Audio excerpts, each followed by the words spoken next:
अगर आप चाहते हैं पाइल्स को डिटेल से कैसे जाने, साथ साथ बताएंगे जो ट्रीटमेंट, इसका सही इलाज क्या है, तुरंत ही लोग देखते हैं ऑपरेशन में चले जाता है, आखिर क्यों, ध्यान दीजिए। पहला बात क्या है, ये मेरा पाइल्स का ट्रीटमेंट है। क्या है? पाइल्स। पाइल्स कहेंगे तो बवासीर, हिंदी में हम लोग बवासीर कहते हैं और इंग्लिश या तो मेडिकल टर्म में इसको क्या कहेंगे?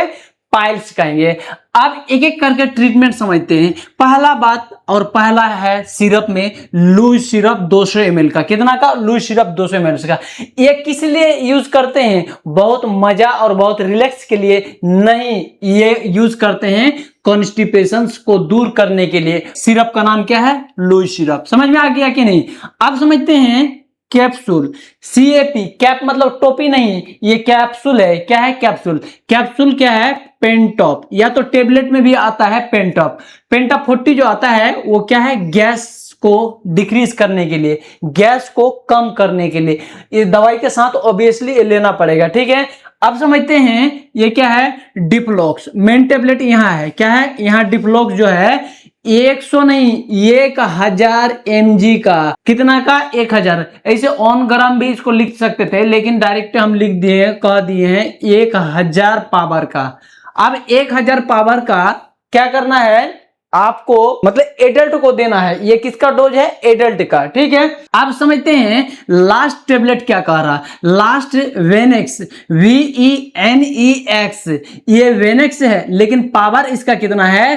500 mg है। ये 1000 है, इसका आधा ये है। और क्या करना है इसको? कितना ml? 20 ml करके देना है। पावर ए है, ये देना है।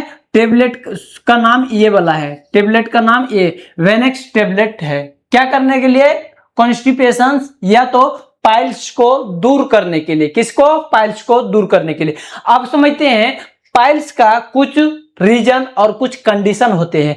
अगर पाइल्स ज्यादा दिन से हुआ, बहुत ज्यादा आप अंठा दिए, दवाई नहीं लिए समय पे, बहुत घातक हो गया, तो पहला और पहला भटकने का बात नहीं है। अगर आपको डॉक्टर जवाब दे दे जो मेडिसिन से नहीं होगा, तो इसका मतलब उसका समझ से बाहर है। तो आप औरों किसी से सलाह लेके आप डायरेक्ट ही फैसला और फाइनल डिसीजन क्या करेंगे? आप डायरेक्ट सर्जिकल ट्रीटमेंट, सर्जिकल करके उसको रिमूव कर दीजिए। उसको, उस पार्ट को काट के हटाना, उसको क्या कहेंगे? Surgical remove. यहाँ ट्रीटमेंट लिखे हैं तो बतिया दोनों में एकदम मिलता जुलता है, दोनों का सेम ही मतलब होता है, अर्थ, ठीक है। आप समझते हैं क्या है लेजर थेरेपी। लेजर समझ में आ रहा है आपको? लेजर क्या होता है आप बताइए जरा सा। लेजर आप सुने भी होंगे, जो लेजर क्या है मैं तो इसे लास्ट में बताऊंगा, लेकिन आप बताइए जरा सा, ठीक है। समझते हैं लास्ट में क्या है? स्क्लेरोथेरेपी।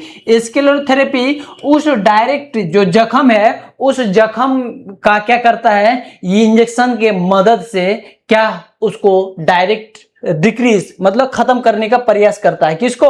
बवासीर को, जिसको क्या कहे थे? पाइल्स कहे थे।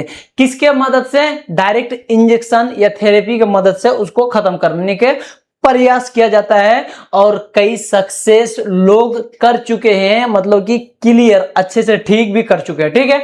आप समझते हैं और थोड़ा सा। अब कंडीशन ये वाला है, इधर स्टार का निशान था, इधर ए वाला निशान दे दीजिए, ठीक है। इधर तीर का निशान दे दीजिए, यहाँ पे भी है तीर का निशान। पहला बात है, अगर कॉन्स्टिपेशन हो या तो कॉन्स्टिपेशन की वजह से आपको बवासीर हो गया, तो आप घरेलू आपका खुद का मेहनत क्या क्या करना चाहिए वो समझिए। 8 से 10 गिलास आपको क्या लेना चाहिए? वाटर, पानी। और कोई लिक्विड होगा तो लिक्विड चीज बहुत ज्यादा लीजिएगा, ताकि पेट में क्या करे, बहुत जल्दी जल्दी वो क्या करे, एकदम खाली होते रहे, कब्जियत नहीं हो। कब्जियत होगा तो रास्ता को क्या करेगा? वो रप्चर कर देगा, रास्ता को डैमेज कर देगा। किसका? जो स्टूल करते हैं, जो पखाना करते हैं, उस रास्ता को, ठीक है। आप समझते हैं क्या कह रहा है? Take rest. उस दौरान क्या करना चाहिए? इंसान को बहुत खटाना चाहिए। यही बात है क्या? नहीं, उस दौरान इंसान को रेस्ट दिया जाना चाहिए। उठपुटाट चीज नहीं करने देना चाहिए। भारी भरकम चीज उठाने और काम उस टाइप का करने से उसको बचाना चाहिए। परहेज करना चाहिए, ठीक है। और फाइबर डाइट आपको समझ में आ रहा होगा, आप जो खाना पीना खाते हैं ना उसमें ज्यादा मात्रा में फाइबर टाइप का जो चोकर होता है ना उस टाइप का चीज ज्यादा लिया कीजिए। एक लाइन में अगर मैं आपको क्लियर करना चाहूंगा तो ध्यान दीजिए, छिलका वाला सामान लगभग में क्या होता है, उसमें फाइबर होते हैं। जैसे परवल लाए मार्केट से, उसको छिले नहीं, उसको अच्छा से धो के मतलब कि पका के खा लिए। और बहुत सारे छिलका वाला सब्जी होते हैं, या तो मकई देखे ना, उसका सत्तू, उसका मकई जो होता है उस मकई के ऊपर में देखिएगा एक प्लास्टिक टाइप का कवर रहता है, तो वो क्या है, हाईली क्या है, फाइबर रहता है। और सब्जी वगैरह में बहुत ज्यादा रहता है, ठीक है। तो फाइबर आपको लेने का तरीका पता चल गया, जो किस टाइप का चीज लेंगे, कैसे लेंगे।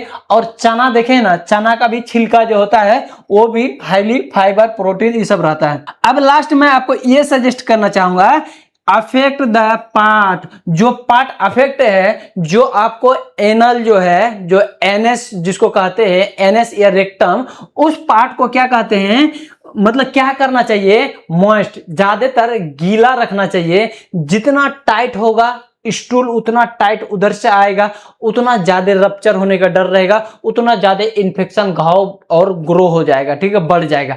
अब एक आपको बहुत इंपॉर्टेंट बात बताऊंगा, अगर बच्चा, क्या कहा मैंने, चाइल्ड, अगर चाइल्ड में कभी होता है ये सब, तो उसको प्रॉपर कपड़ा पहना के रखना चाहिए, अर्थात प्रोटेक्शन के साथ। क्योंकि अगर वहां मक्खी इंटर कर गया, वहां से ब्लड तो आता, उस दौरान क्या करेगा, ब्लड पीने के लिए मक्खी वहां जाके बैठेगा। अब बैठेगा तो उसका मक्खी का स्टूल में क्या होता है, छोटे छोटे जीवाणु होते हैं, और वो जीवाणु जैसे वहां छोड़ देगा तो कुछ ही दिन में क्या कर देगा, स्टूल का रास्ता जो है उसमें कीड़ा करेगा। क्या करेगा, कीड़ा, कीड़ा। तो आप सावधानी रहिएगा, आपको इसलिए मैं क्लियर बता दिया हूं, ठीक है। फिर मिलते हैं अगले क्लास में।